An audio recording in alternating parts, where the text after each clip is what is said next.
لبيك اللهم لبيك لا شريك لك لك لبيك إن الحمد والنعمة لك والملك لا شريك لك. نستعين والصلاة والسلام على سيدنا ونبينا ومرشدنا حبيب الله محمد وعلى آله وأصحابه أجمعين. Vamos a ver primero, siempre vemos algún hadiz. Vamos a ver primero un hadiz. Primero voy a ver un segundito.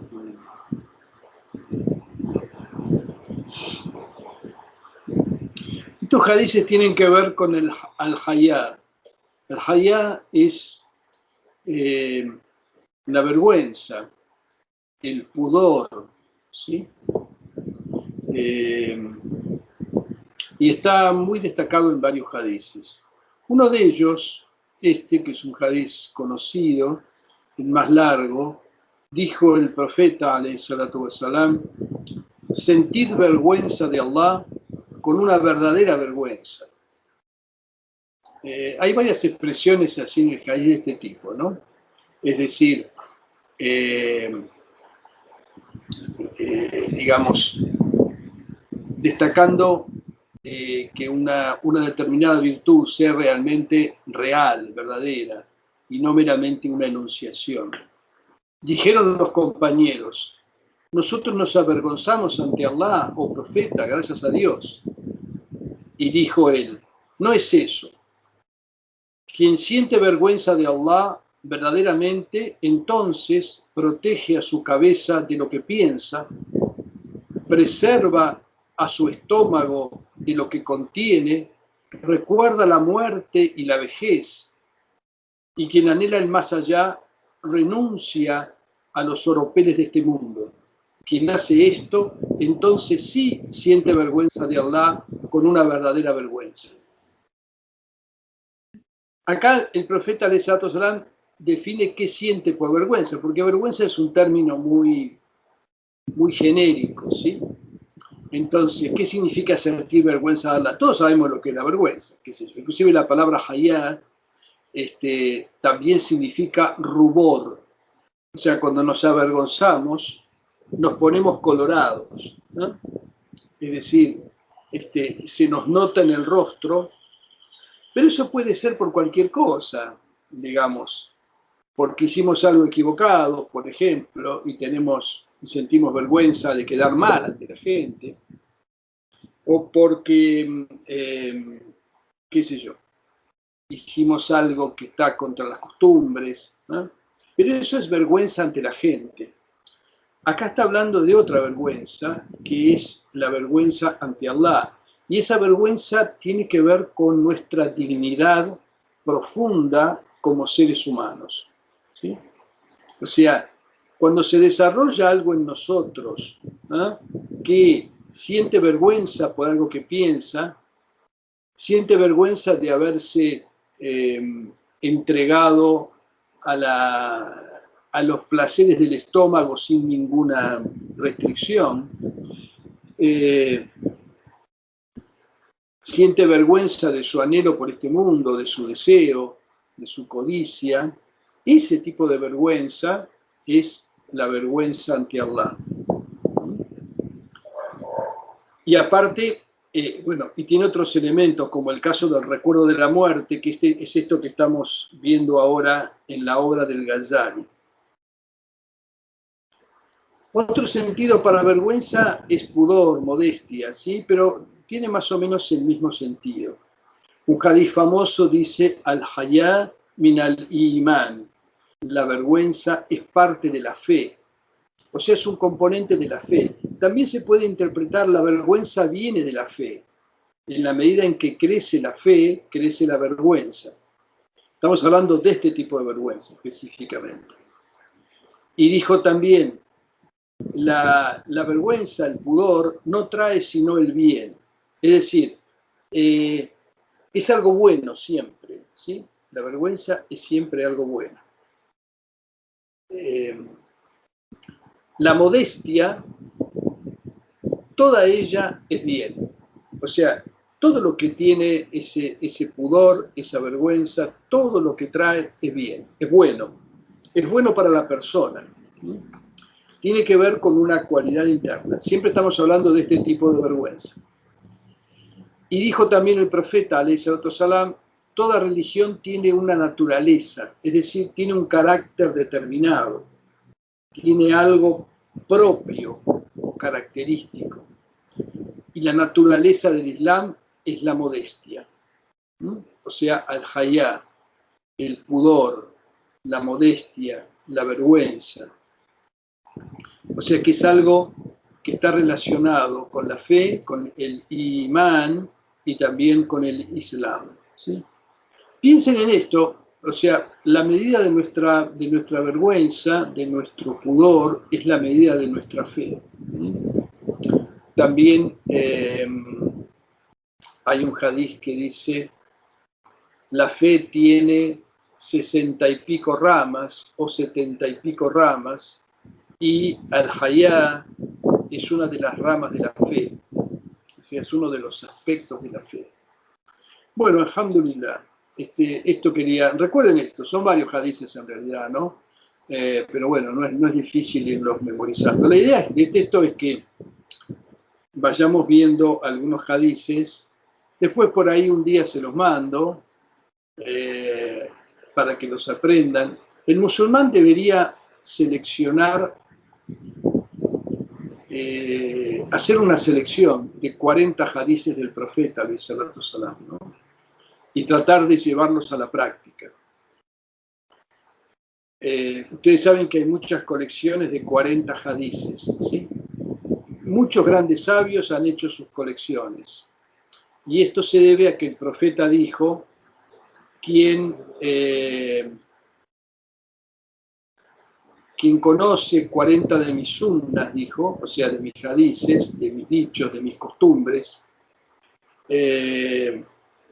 ese tiene asegurado el paraíso o algo así, o estará conmigo en el otro mundo, no me acuerdo cómo terminaba, pero ese hadiz de los 40, digamos, de las 40 sunnas, es muy importante y por eso hay tantas colecciones de 40 hadices. Sería bueno que uno hiciera de todo lo que conoce.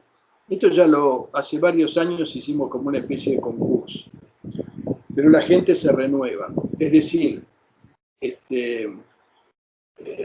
varias personas hicieron y me mandaron su selección y me explicaron inclusive su selección. Y si no llegan a 40, que por lo menos sean 7, qué sé yo, ¿no?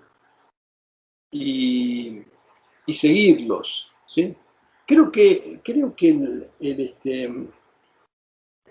el Ghazali, me parece, en una de sus obras menores, dice de 3 hadices, o sea, hacer 3 hadices y seguirlos, ¿sí? Que sean importantes, que tengan sustancia, ¿no?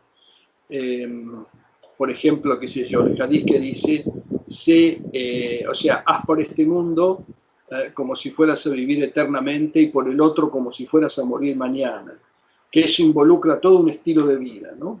Una cosa así. Piensen para la vez que viene qué hadices los impactan más. Lo dejo como tarea para el hogar. Inshallah. Bueno, vamos a seguir con lo que estábamos leyendo del Ghazali. Estábamos en el capítulo que tiene que ver con la muerte y dice que una de las cosas que nos impide recordar la muerte es el exceso de esperanza. O sea, vieron esa tradición donde el profeta hizo un dibujo en el suelo y mostró que el ser humano está como contenido en su ajel, en su término de vida, pero tiene una esperanza siempre que va mucho más allá, que se sale de esos límites. Y ese es el exceso de esperanza. Bueno, hay que saber que el ser humano se imagina que va a tener una larga vida por 2 causas. Una es la ignorancia y la otra el amor por este mundo.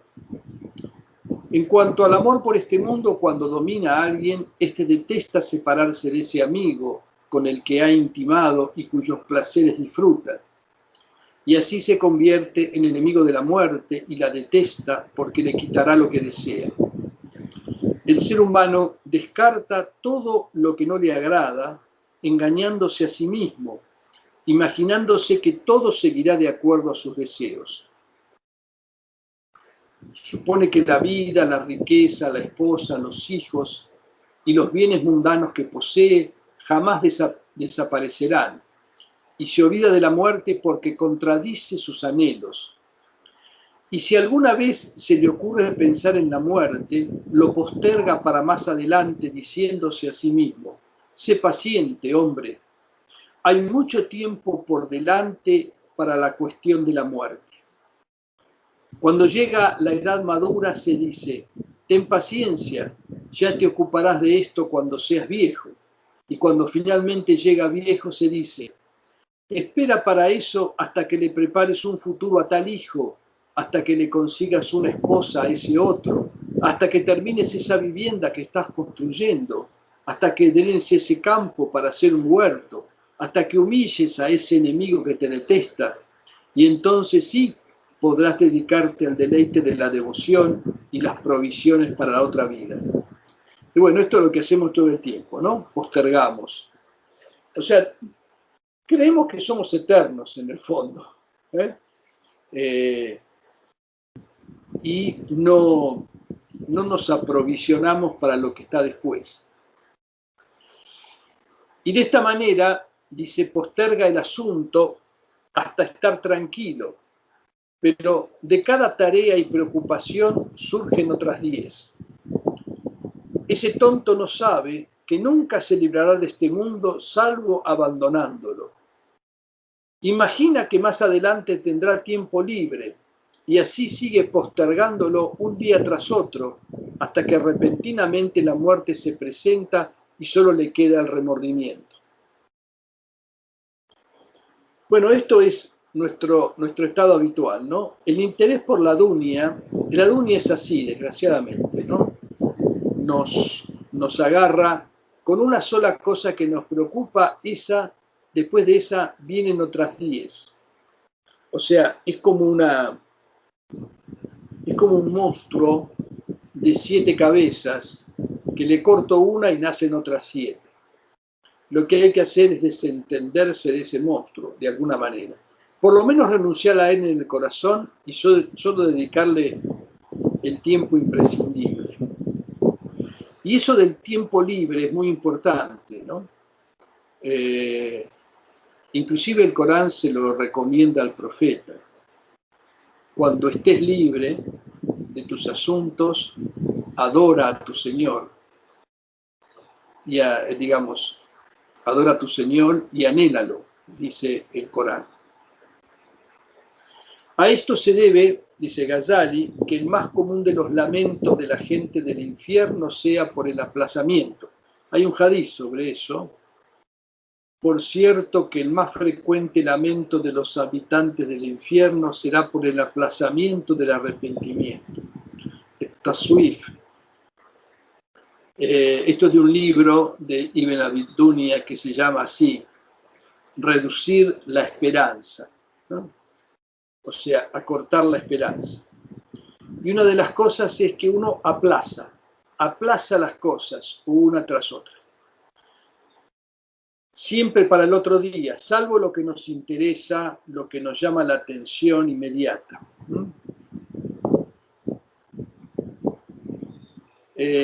La causa de todo esto es el amor por este mundo y el olvido de lo que Jibril le dijo al mensajero de Allah: ama lo que gustes, pero debes saber que sin duda te separarás de ello al morir. En cuanto a la ignorancia, dijo que había 2 cosas, ¿no? Al principio, 2 causas: el amor por este mundo y la ignorancia. Primero habló por el amor por este mundo y ahora habla de la ignorancia. Es que el ser humano confía en su juventud, creyendo que la muerte está lejos, El desgraciado no reflexiona en que se mueren miles de niños y jóvenes, y que si contara los ancianos que hay en una comarca, vería que su cantidad apenas llega al 10º de los hombres jóvenes y maduros, porque la mayoría muere antes y solo unos pocos llegan a viejos. Bueno, esto es una cuestión, en aquella época era así, hoy quizás la proporción ha cambiado un poco. Hoy la medicina es también una causa para seguir teniendo más esperanzas. Hoy inclusive se llama así, ¿no? La esperanza de vida. O sea, ha aumentado la esperanza de vida. Bueno, esa esperanza de vida, en realidad, de la que tanto se precia la ciencia, que está bien, digamos, no vamos a criticar eso, pero, digamos, en realidad, mantener siempre esa esperanza es un error, ¿no? Hay que juntar para lo que viene después, mientras podemos, porque hay varias cosas alrededor de esto, ¿no? No solo la presencia de la muerte, sino que no nos alcance eso que decía el hadiz que mencioné hoy, ¿no? Recuerda la muerte y la decadencia. O sea, no solamente tenemos que pensar que la muerte nos puede sorprender, sino que va a llegar un momento en que tampoco vamos a poder hacer nada, porque nos deterioramos, sea a nivel del cuerpo o inclusive a nivel de nuestro intelecto también, ¿no? Bueno, además el hombre supone que si goza de buena salud, la muerte súbita es rara. No sabe que, si bien eso es raro, una enfermedad repentina no lo es. Todas las enfermedades son inesperadas y cuando llega la enfermedad, la muerte puede estar cerca, porque la muerte de una persona enferma no es algo inusual. Por ende, hay que tener siempre presente ante uno la posibilidad de la muerte como si fuera el sol de frente antes del ocaso, que rápidamente cae y se oculta, dejándonos a oscuras, no como si estuviera a nuestras espaldas, proyectando una sombra que se alarga y nunca se alcanza. O sea, esta imagen es tener en cuenta, o sea, mirar el sol antes del ocaso, cuando uno sabe que al cabo de un rato el sol se va a ocultar y va a llegar la oscuridad. No como si tuviera el sol a mi espalda, proyectando una luz que se alarga. O sea, si yo miro el sol en el ocaso, el sol como está en el ocaso, como está en el horizonte, si le doy la espalda, mi sombra es muy larga. ¿Eh? La sombra es tan larga cuanto más cerca está el sol del horizonte, ¿no? Son dos maneras de contemplar el tema de la muerte. Mirar el sol es mirar la realidad, o sea, saber que pronto se va a poner. Y darle la espalda significa alimentar la esperanza viendo que nuestra sombra se alarga, creyendo que nuestra vida va a ser eterna.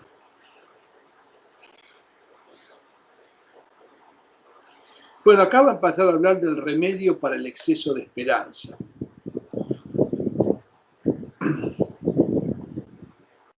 El remedio consiste en combatir las causas a las que nos referimos en el punto anterior, es decir, el amor por este mundo y la ignorancia. Cuando ya has identificado en ti la causa, debes ocuparte de contrarrestarla. Si la causa es el amor a este mundo, ya hemos hablado de su tratamiento en el capítulo respectivo, porque hay un capítulo que dedicó al amor al mundo, ¿no? En síntesis, quien conoce bien este mundo jamás lo ama, porque sabe que sus placeres son efímeros, solo duran unos pocos días y desaparecen con la muerte. Y además, en sí mismo, este mundo es repugnante y odioso y no está exento de aflicciones de las cuales nadie se libra. Por otro lado, quien considera la eternidad de la otra vida en comparación con la brevedad de esta, sabe que vender el más allá por este mundo es como preferir un dirham de plata en un sueño en vez de un dinar de oro despierto, porque este mundo es como sueño. Y cita el dicho: la gente está por cierto dormida y cuando muere despierta. Ustedes vean que una de las cosas, sobre todo esto es muy obvio hoy en día, ¿no? El ser humano trata de construir una vida mundana que cada vez le dé más esperanzas y apague más en él o disminuya la ansiedad que le provoca, la ansiedad y la angustia que le provocan la muerte. Y todo está como dirigido a eso, ¿no? Cada vez se busca mayor confort. Nos convence que si tenemos un seguro de salud, es decir, una buena prepaga o algo por el estilo, estamos más seguros. ¿Mm? Y hay un montón de cosas por el estilo, ¿no? Inclusive muchas de las cosas que hacemos como aún como saludables y demás, al comer o dietas y cuestiones por el estilo, en el fondo detrás de todo eso, por lo general, no está el respeto al cuerpo, que es el templo del espíritu, sino a que le tenemos miedo a la muerte y a la enfermedad, digamos. Fundamentalmente es eso. Véanlo y se van a dar cuenta que es así. Antes había menos de eso y la posibilidad de la muerte estaba más cercana, era más palpable. Si la causa es la ignorancia, hay que tratarla con pensamientos puros y una gnosis verdadera, o sea, un verdadero conocimiento, hasta comprender que la muerte no está bajo nuestro control y no se presentará cuando lo deseemos, para no darle lugar a la confianza ilusoria que nos inspiran la juventud, la salud y otras situaciones. Lo mejor en esto es el equilibrio, ¿no? Como en todas las cosas. O sea, recordar siempre la muerte. Cuando uno está gozando de una situación y se siente contento y ve que se hincha, recordar que en algún momento va a llegar la que se conoce por el hadiz, la que citó al principio, ¿no? Como la destructora de las delicias, ¿no? la que se lleva los placeres de este mundo. Bueno, las diferentes categorías en cuanto al exceso de esperanza. Hay que saber que la gente difiere en esto. Hay algunos que tienen la esperanza de vivir eternamente, como dice el Altísimo. Alguno de ellos desearía vivir 1000 años. Otros solo aspiran a llegar a la vejez. Hay algunos cuya esperanza es de vivir solo 1 año y no planean nada más allá de ese plazo. En otros, la esperanza no va más allá de hoy y no disponen nada para mañana, como decía Jesús, con él sea la paz. No os preocupéis por el sustento de mañana, porque si hay un mañana en vuestra vida, vendrá con su provisión para vosotros. Y si no lo hay, ¿para qué preocuparse por el sustento de los demás? O sea, ¿para qué preocuparse por el sustento de los días siguientes?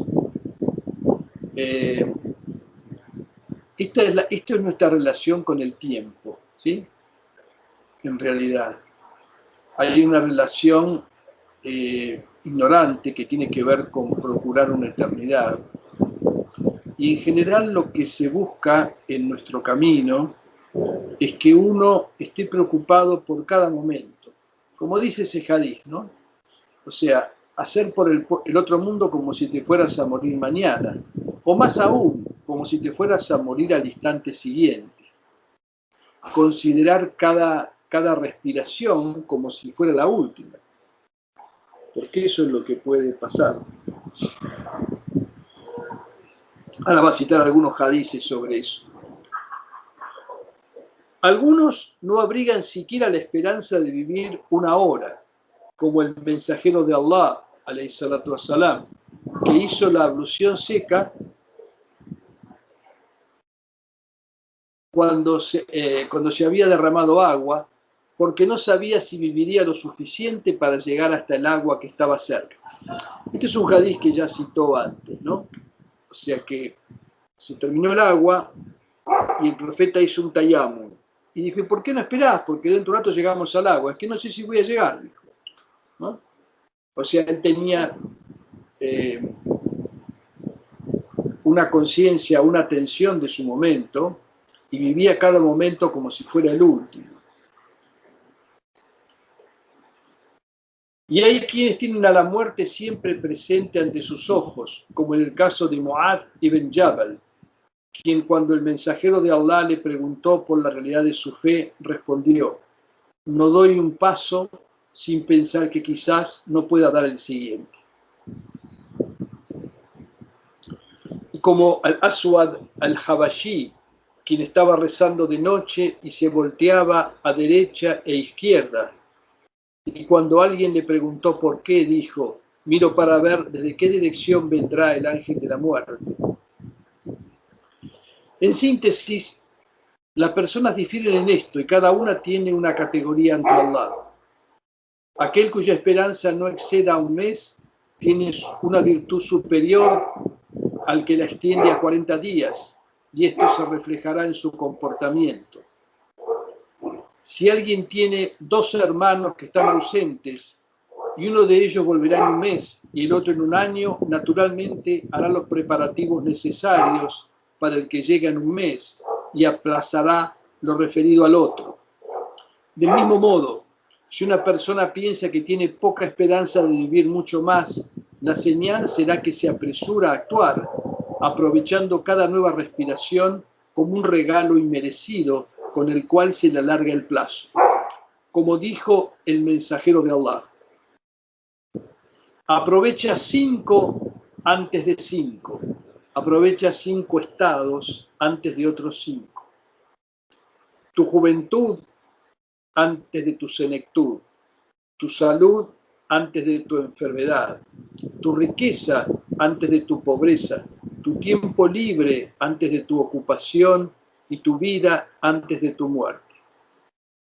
Este es un hadiz que se repite de muchas maneras y que varios sabios han extendido inclusive a otras cosas. Y es cierto, cada momento tiene lo suyo. Por eso hay un dicho que dice, el sufi es hijo de su momento. Es decir, el sufi se comporta como se lo pide el momento en el cual se encuentra. ¿Está? Y esto concierne a etapas, como dice acá, ¿no? Y también a cuestiones más profundas que tienen que ver con un estado de atención y de conciencia constante, que hay que educar y hay que, digamos, regar todos los días. Una planta.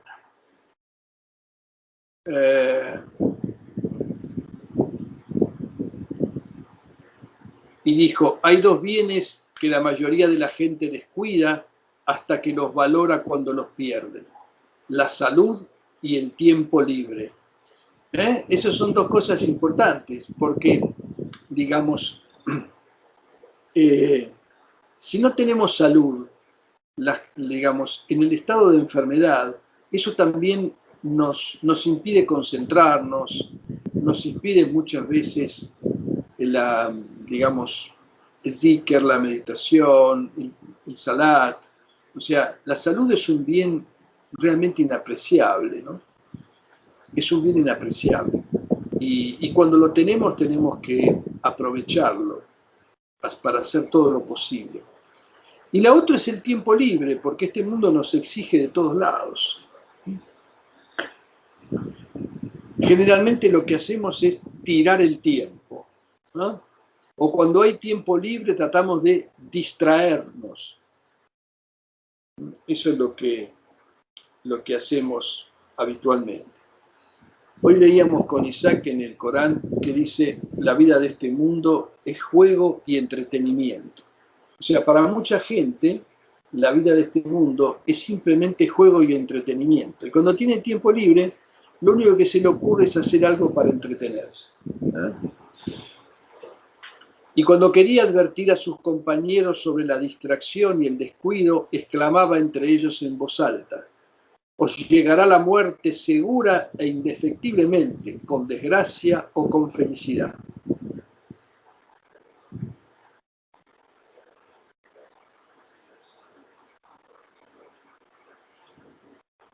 Dijo Hudhaifa, radiallahu anhu: no hay amanecer ni anochecer sin que un pregonero de los ángeles exclame: oh gente, el viaje, el viaje. O sea, guarda que se viene el viaje. Prepárense para el viaje. ¿Qué significa prepararse para el viaje?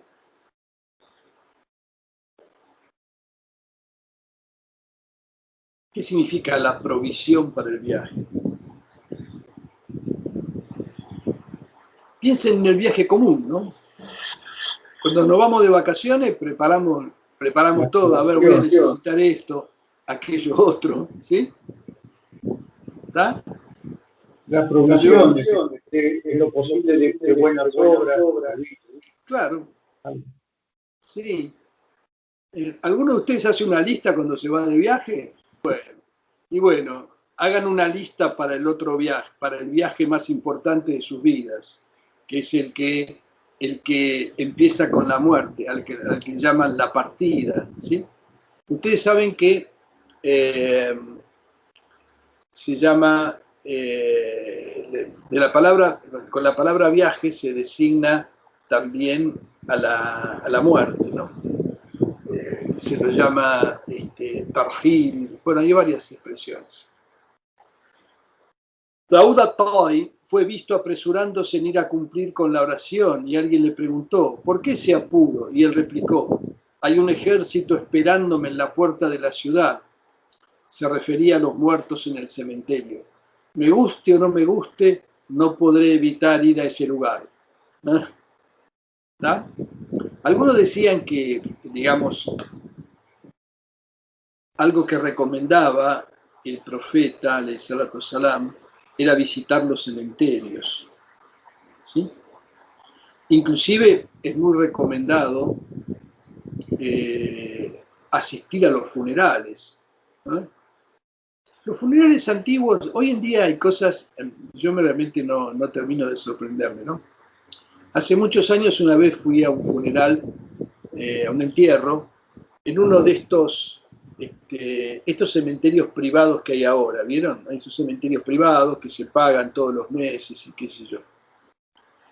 Y resulta que cuando voy al entierro ese, habían puesto como una alfombra arriba de la tierra y el agujero que se había hecho en el suelo, solamente se veía el agujero, ¿sí?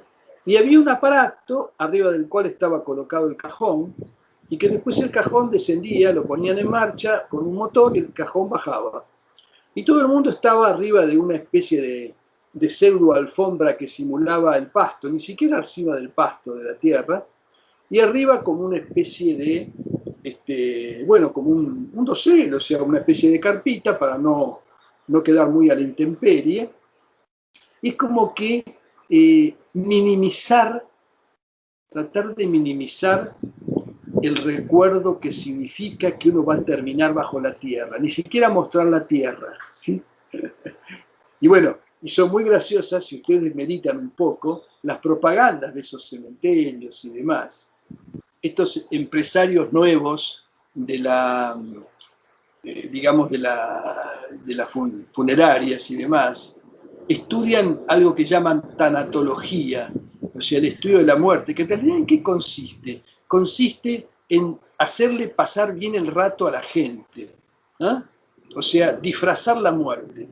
Y una de las cosas que hacen para disfrazar la muerte es, en realidad, por ejemplo, digamos, maquillar a los cuerpos, ¿sí? Que no se vean así amarillos o desagradables, ¿no?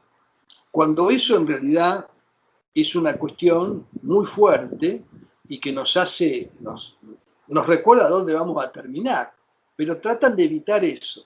Fíjense hasta dónde llega, ¿no? Piensen en esas cosas. Abu Musa al-Ash'ari se esforzaba mucho en sus devociones antes de morir.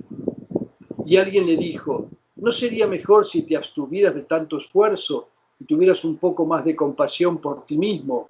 Y él respondió, los caballos que están compitiendo en una carrera hacen su mayor esfuerzo al final de la pista, y este es el final de la pista de mi vida. La muerte está cerca y no me abstendré de ningún esfuerzo.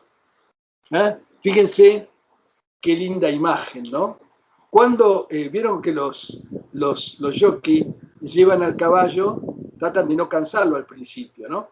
Y después cuando faltan, digamos, vamos a ponerle los 300 metros, no sé cuánto, porque nunca, no soy burrero, pero cuando falta poco, ahí, digamos, exigen más al caballo. Bueno, lo mismo tenía que hacer uno en su vida. Cuando está al final de su vida, digamos, esforzarse más aún. Si ha llegado a viejo, no sea cosa que vaya a flaquear a último momento.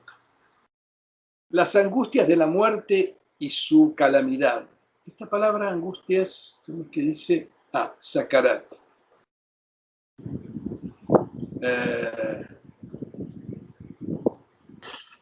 Claro, hay una expresión que se llama Sakarat el-Maut, que en realidad podría traducirse como la embriaguez de la muerte, ¿sí? O todas esas cosas que nos sobrevienen en el momento de la muerte. Porque está también el hecho propio de la muerte, ¿sí? ¿Cómo nos va a sorprender? ¿Qué estado de, digamos, a ver, cómo decirlo? Uno tiene que estar preparado para ese momento. Inshallah que ese momento sea el estado de conciencia, ¿no? Y que podamos afrontar esa angustia que se produce en el momento de la muerte, enfrentarlo con integridad y con el recuerdo de Allah. Eso es lo que debería hacer el creyente si puede, ¿no? Quizás una muerte violenta se lo impide, pero difícilmente sea tan violenta como para que no pueda reflexionar, o sea, no pueda pararse, aunque sea un instante, y decir, Ashhadu an la ilaha illallah, Ashhadu anna Muhammadan Rasulullah, ¿no? Para pronunciar la shahada e irse con el la ilaha illallah como último zikr, como última palabra. Esa es una manera de cruzar la puerta, porque la muerte es una puerta entre dos estados, ¿sí? Es una puerta muy difícil de atravesar. ¿Por qué? Porque estamos dejando un montón de cosas atrás y nos abrimos a algo desconocido, ¿no? Entonces es muy duro. Dicen de todas maneras que Allah se lo facilita al creyente, ¿no? Ya mencioné en otros casos algunos dichos, algunos hadices sobre eso. Hay que reconocer que el ser humano no tiene nada certero ante sí, salvo la extracción de su espíritu con el sufrimiento que eso implica. Y si es inteligente, no debería encontrar placentero nada de este mundo por temor a esa contingencia ineludible. Porque si teme que un soldado enemigo entre en su casa y lo golpee con una masa de hierro, el miedo ante esa posibilidad le quitará el hambre y el sueño. Puede ser que el soldado no venga, pero que el ángel de la muerte vendrá a tomar su vida es ineludible. Y esto es, por cierto, más aterrador que la masa de ese soldado. Solo por gafla, por distracción, por inconsciencia, no se teme a la muerte. Todos tememos a la muerte en el fondo, ¿no? O sea, la psicología hoy en día ha llegado a descubrir que hay un temor básico que sobre todo afecta a nuestro ego, que es decir, a nuestra conciencia individual, que es el temor a esa nada, que se refleja de muchas maneras, ¿no? Una forma de muerte es que nadie nos quiera. Entonces tratamos de quedar bien con todo el mundo y buscar la aprobación de los demás. Parte del temor a la muerte es el temor a la indigencia también, ¿no? Que en realidad se reduce a eso mismo. En realidad hay un temor a no ser, ¿eh? Pero eso es porque no sabemos realmente qué somos. En eso consiste fundamentalmente. El tormento de perder la vida es tan intenso que todos coinciden en que es más severo que el dolor de ser cortado en pedazos con una espada o partido en dos. Y esto es así porque el dolor de una herida proviene del lugar o miembro de donde ésta ha sido infligida. Cuando hay una herida en un lugar, esto tiene un efecto en el espíritu y éste experimenta un dolor proporcional a la parte involucrada. Pero la agonía es un dolor que se siente en el mismo espíritu, pues todas las partes están sumergidas en él. El silencio del moribundo proviene de la impotencia, porque su lengua enmudece ante la intensidad de la angustia y el intelecto queda estupefacto. En realidad, solo conoce esto quien lo ha probado, y quien no lo ha probado todavía puede conocerlo por analogía con los dolores que ha experimentado, o bien a la luz de la enseñanza profética, como ser lo que dijo Jesús, alayhi salam. Oh apóstoles, oh apóstoles, suplicad a Allah Ta'ala que me facilite esta agonía, porque temo tanto a la muerte que moriré del temor a morir.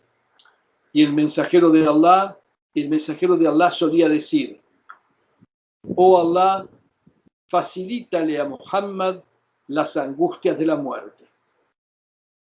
Esa es una linda súplica. Allahumma hawwin ala Muhammad, diría, Allahumma hawwin ala Hassan, o ala Ishaq, o ala Habibullah, o ala Mansur, sakarat al-maut. O directamente, Allahumma hawwin alayya,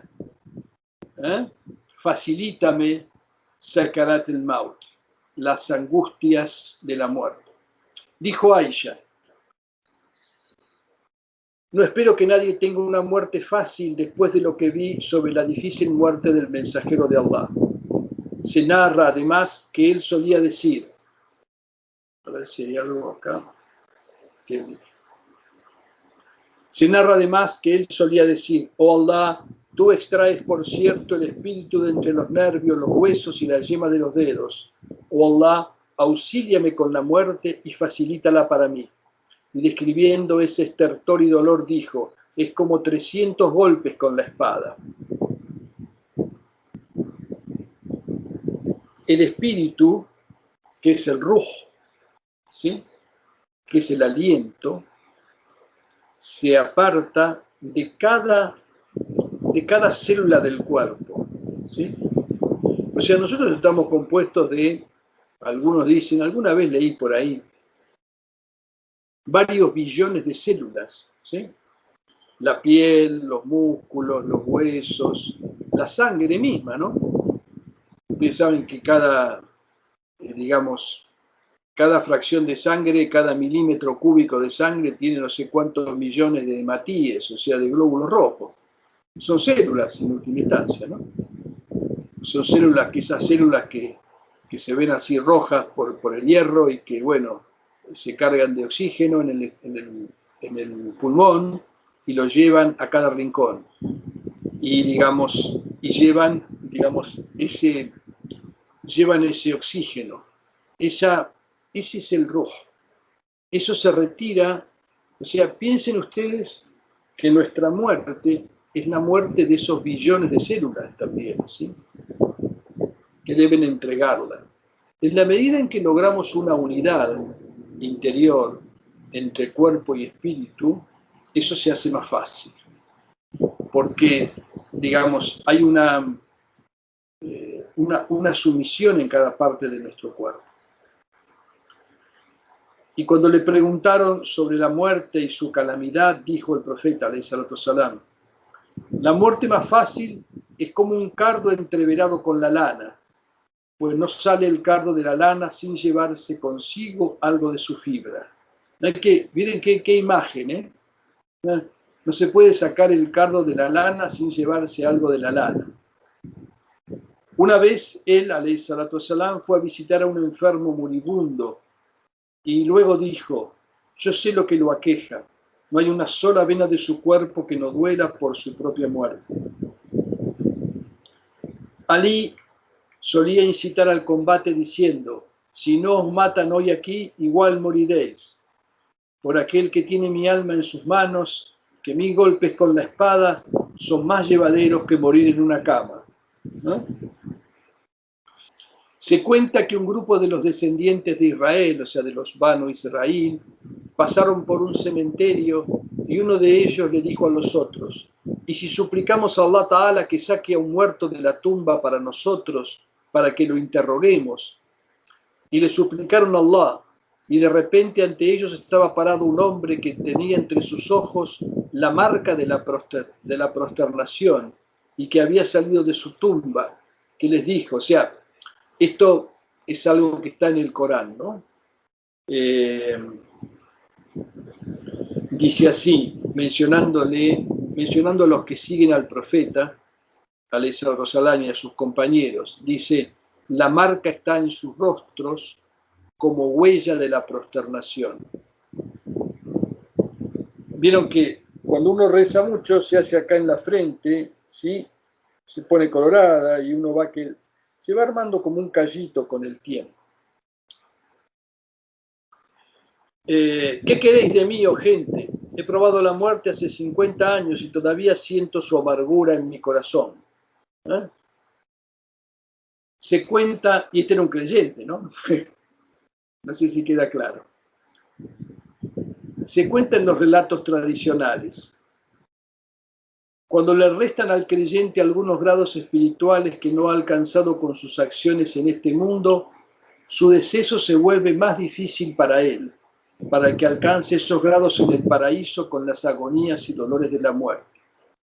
Y cuando el incrédulo ha hecho algo bueno que no le fue retribuido en este mundo, se le facilita la muerte para retribuirle eso y así ingrese en el infierno.